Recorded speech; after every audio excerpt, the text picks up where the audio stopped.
जैसे ही मुगल फौज घाट पर पहुंचती है, अचानक पानी से दर्जनों नागा साधु निकल आते हैं। पर सबसे आगे वो साधु है जिसके माथे पर 3 लकीरें खून से बनी हैं और उसकी तलवार पहले से खून में भीगी है। वो तलवार मुगलों के एक सिपाही के गले से निकलकर सीधा शाह अब्दुल रहमान के सामने आ रुकती है। अब तेरी बारी है। साधु फुसफुसाता है। गंगा के किनारे घना कोहरा था और दूर से नगाड़ों की आवाज आ रही थी।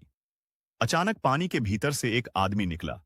नंगा बदन, गले में रुद्राक्ष, हाथ में चमचमाती तलवार।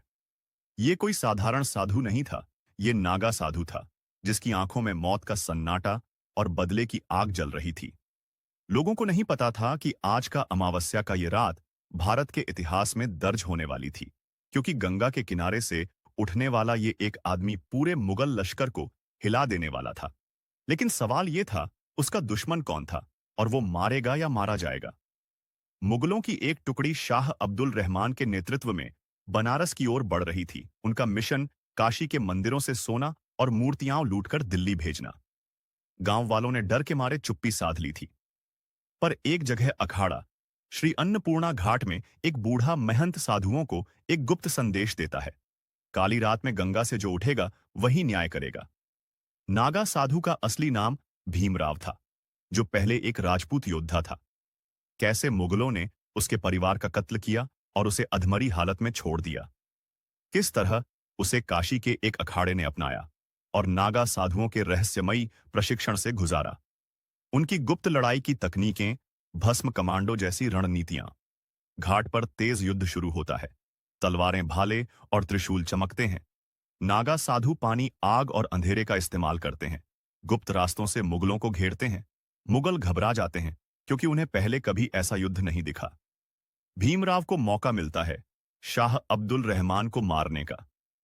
लेकिन जैसे ही वो वार करने वाला होता है, मुगल कमांडर हंसता है। तू मुझे मार नहीं सकता, क्योंकि तेरे भाई की जान मेरी कैद में है। भीमराव के भाई राजा को मुगलों ने महीनों पहले पकड़ लिया था। शाह अब्दुल रहमान सौदा रखता है, अगर तू घाट छोड़ दे और हमारी राह में न आए तो तेरा भाई जिंदा रहेगा। नागा साधु भाइयों के बीच भावनात्मक टकराव, धर्म बनाम खून का रिश्ता। गंगा के किनारे चिता जल रही है। साधु बैठकर ध्यान कर रहे हैं, लेकिन भीमराव के मन में तूफान है।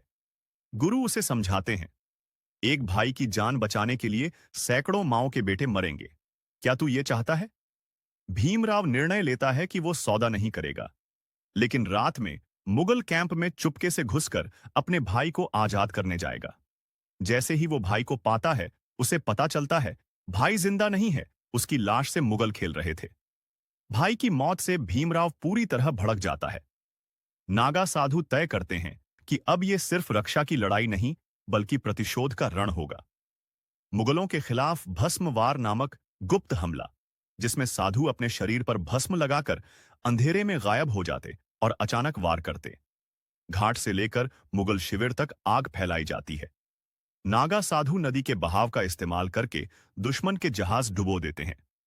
भीमराव सीधे शाह अब्दुल रहमान तक पहुंचता है। जैसे ही वो शाह को मारने वाला होता है, एक रहस्यमयी सवार आता है और शाह को लेकर भाग जाता है। वो सवार कोई और नहीं, बल्कि मुगल बादशाह का गुप्त दूत है और उसके पास पूरे भारत पर कब्जा करने की योजना है। भीमराव और बचे हुए नागा साधु उनका पीछा करते हैं। घने जंगल, गुप्त रास्ते और आखिरी मुकाबला। भीमराव अपनी जान की बाजी लगाकर शाह अब्दुल रहमान को मार देता है, लेकिन खुद भी गंभीर रूप से घायल हो जाता है। भीमराव गंगा किनारे बैठकर आखिरी बार सूर्यास्त देखता है। गुरु उसके पास आते हैं। आज तू अमर हो गया, भीमराव नहीं, भारत का नागा साधु बनकर। उसकी मौत के बाद भी नागा साधुओं की कहानियां मुगलों के दिल में डर बनकर बस जाती है। गंगा के पानी से एक और तलवार बाहर निकलती है। संकेत की लड़ाई अभी खत्म नहीं हुई है।